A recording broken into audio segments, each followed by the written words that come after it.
Hello and welcome to the Pain-Free Living podcast, and my name's Bob Allen and I am your host. This is the first episode of the Pain-Free Living podcast, and I just want to give you a taster of what you can expect in future episodes. I will be having a couple of co-hosts as well who will be asking me questions as if they were you.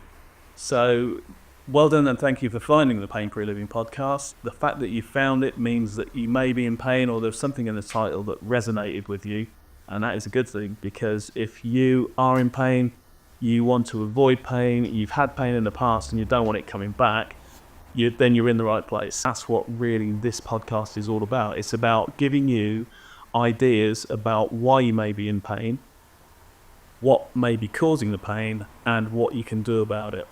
Some of the topics I've covered in the past include things like the myth of low back pain. That was quite a popular one. Now, if you Google low back pain, then it's going to come up potentially with hundreds of millions of options about what low back pain is, together with 5, 7, 10 exercises for you to do that will help get rid of your back pain. Now, what it doesn't mention is that there's probably around 25 to 30 different causes of back pain. Actually, there's more than that, but that's kind of a conservative number. And if you do the wrong exercises, that may cause you more pain. It won't be anything major, but it's just to say that there are no 5 ideal exercises that will get rid of your back pain, because there's so many different causes of it. So what I cover are things like, does going to the gym cause back pain? Actually, no. As long as you know what you're doing, you've been shown how to do the exercises, going to the gym, absolutely perfect. And there's other things that we cover as well. Sciatica, for example. Sciatica is a general term that means irritation of the sciatic nerve.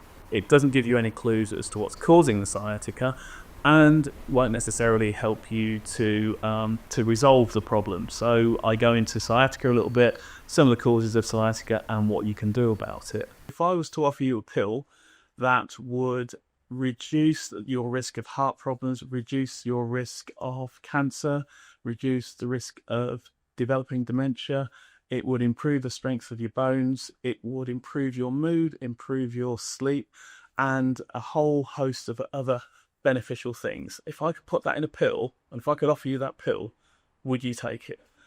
If that pill doesn't actually exist, but if it did, I can guarantee there'd be a queue a mile long just to get it. Unfortunately, there is no pill, but what you have got is you have got exercise.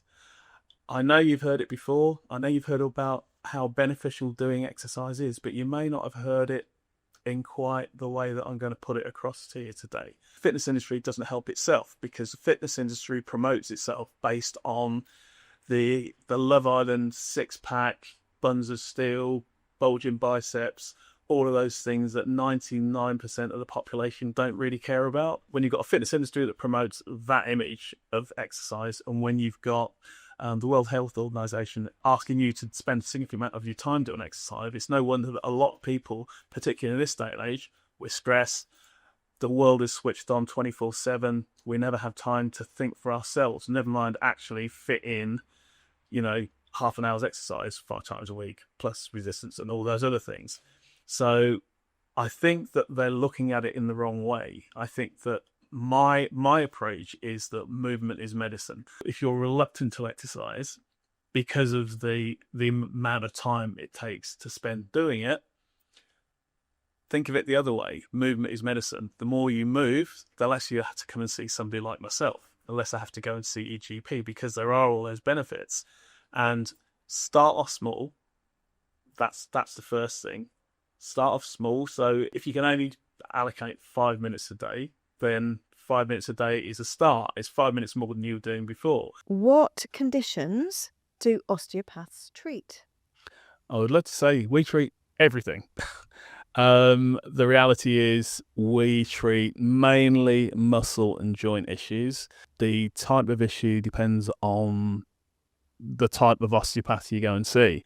So for me, I treat a range of muscle and joint stuff: low back pain, neck pain, headaches, sprained ankles, quite a broad range of issues. Once you graduate, you tend to specialise more. I tend to work more with people with complex medical issues. So it's the kind of thing where they may have been to see 3 or 4 medical healthcare professionals, and because they work in their own little silos, nobody's actually worked out what's going on. So coming to see somebody like myself, I will look at a full case history. I will take down all of the information, and then I'll piece together what I think is going on from that.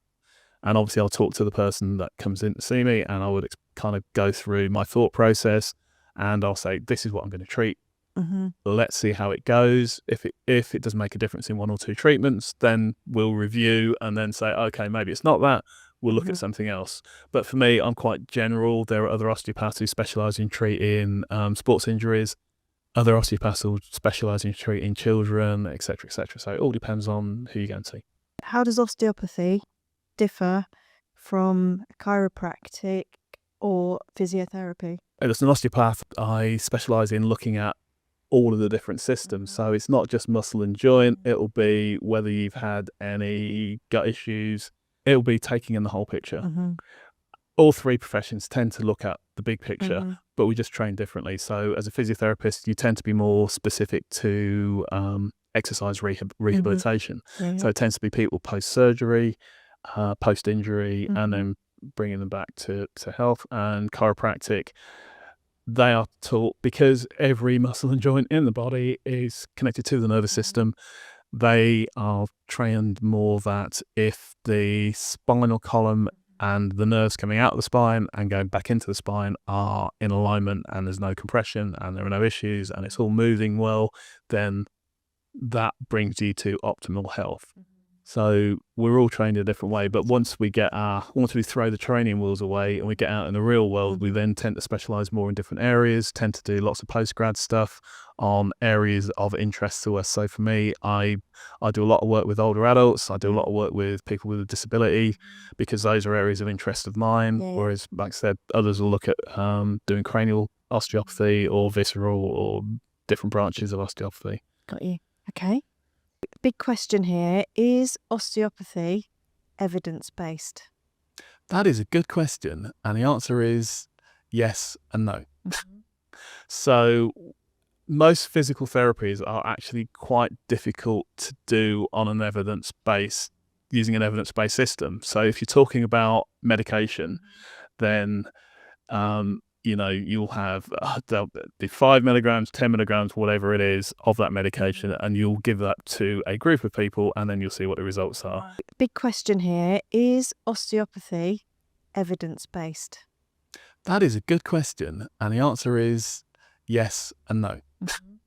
So most physical therapies are actually quite difficult to do on an using an evidence-based system. So if you're talking about medication, then you'll have the 5 milligrams, 10 milligrams, whatever it is of that medication, and you'll give that to a group of people, and then you'll see what the results are. You'll also have a control group where you give them a sugar pill or a placebo, which tastes like the actual medication, and you'll see whether the effects that you get from your group that's had the meds is the same, or how it differs from the group that haven't had the medication. You can't really do that with the physical therapy. So although there are studies out there that have tried to mimic certain techniques, in my view, it's pretty unrealistic, because if you're doing a physical therapy technique, say it's a mobilization of a shoulder joint, it means putting hands on and moving that shoulder. Now, you can't really pretend to put your hands on and move a shoulder. You either do it or you don't. So you can't really have that control group, or you do something that's kind of pretend, but it isn't, because you're actually... So that's the reason there's not a massive amount of an evidence base. The other reason there's not a massive evidence base is because research costs money. Now, if you are selling a drug, there are the potential gains from coming up with a new drug and selling that are phenomenal, are huge. So this is why big pharmaceutical companies would much rather have something where they are going to have exclusive rights to it for however many years. They are prepared to invest millions, if not tens or hundreds of millions, in coming up with new drug because they know they can make a profit on that. Yeah. If you're talking about a physical therapy, the returns are going to be nowhere near the same. It's very difficult to patent something like a joint manipulation. It's very difficult to patent something like a shoulder mobilization. So the funding is just not there. So that's one reason why there's this much smaller evidence base. Having said all of that, NICE, who will approve or disapprove of things that are used by the NHS, have said that osteopathy is a valid treatment approach for cases of low back pain, short-term cases of low back pain. So although the evidence base is small, it is there, and there's more evidence coming along all the time. So yes, it is evidence-based, to answer that question. So I guess clients, if they're considering going to an osteopath, might be thinking, how many sessions am I going to need? And I would be thinking, how long is a piece of string? It depends. For me, the average is 3 to 5 treatments. Right. Generally resolves most problems, regardless of how long they've been there. Sometimes where a person is, where their job is quite demanding and they are constantly getting that muscle tension, those joint issues, then it can be more regular than that, or it can be more, there's 1 or 2 people I've been seeing for a few years because the problems they're getting because of the work they do are not going to resolve. So it tends to be ongoing, but that's the minority. The majority of people, 3 to 5 treatments is generally enough to resolve the issues. And linked to that is, and how often would you need to see them? Yeah, again, it depends on how acute they are. So typically the first couple of treatments will be within a week or 2, and then the job is always to extend that time between treatments. So the first couple of treatments might be within a couple of weeks, and then extend it to 3 or 4 weeks, and then the 4th or 5th treatment may be a month or 6 weeks away, and then we get to that point where you're done. You don't need to come back, because one of the things that I do is I give people exercises and things that they can do in terms of self-care. So my approach is always to do as few treatments as possible and to give them the tools they need to go away and actually look after themselves. So Bob, tell us a bit more about hypermobility. Okay, so we'll start off with what hypermobility is, and it's what people call double jointed. It's where people have different little party pieces. And when I was training as an osteopath, one of my tutors said that, hypermobility is people being double jointed. And they generally have really weird party pieces that they can do. And he loved to tell a story of one guy who used to be able to get his fist in his mouth. And that was his party piece, except that one day he did it and his jaw locked, and it meant going down to A&E. So if you're double jointed and if you have a little party piece, don't do that. There's a good chance it could go wrong, and if it goes wrong, it may well be a trip to A&E for you as well. Right. So how do you then identify hypermobility? Well, there's a test called the Baton scale, which is kind of like the gold standard for identifying whether people are hypermobile or not. So it looks at flexibility in certain joints, and the more mobile certain joints are, the higher the score on the scale. As a couple of simple examples, and some people can do it, some people can't. So one example is, can you get your thumb to touch your forearm? So wrist is flexed. Can you get your thumb on your forearm? You're not far off. I am quite mobile. I'd probably be on the low end of the hypermobility spectrum. Right. So that's one measure. Another. So if I can do that with both arms, then that's 2 points. If I extend my arm out, so as you can see, it's kind of fairly straight. Yeah. If I was hypermobile, then there'd be more of a bend that way. So elbows hyperextend. If I could do that on both elbows, that's another 2 points. Okay. If I can keep my legs straight, get my palms flat down on the floor, that's another point. And then you look at the knees, and there's a couple of other tests as well. So the higher the score, the more you score on the Baton scale. If people score highly on the Baton scale, then they may go on to do other tests. Let's talk about helping to manage it then, because I guess there's a range of things that you're able to do. Yeah, there is. I mean, one of the things that can happen with hypermobility is that lots of muscle and joint aches. Now, the muscle and joint aches are because the muscles are trying to do the job that the ligaments and tendons can't do. So ligaments and tendons being loose means that, say again, let's go with the elbow. Ligaments and joints that are loose in the elbow means that the elbow might hyperextend, which then puts more tension in the elbow joint. Now, because the ligaments and tendons can't do it, you build up the strength in the muscles. So one of the issues that can cause the muscle tension, the muscle pain, is the fact that the muscles are overworking. They're constantly trying to stabilize a joint, which is unstable. So what I would do with someone in that situation, first thing to do would be to build the strength in the muscles. We can't improve the strength or the stability in the ligaments and the tendons because they, that's the genetic thing that we cannot control. But what we can do is make the muscles stronger to be able to better support the ligaments and tendons. So a strength program is a definite, but there's a little caveat to that in that you can't go down the typical gym and go, okay, you've had a hypermobility diagnosis, you don't want to get stronger.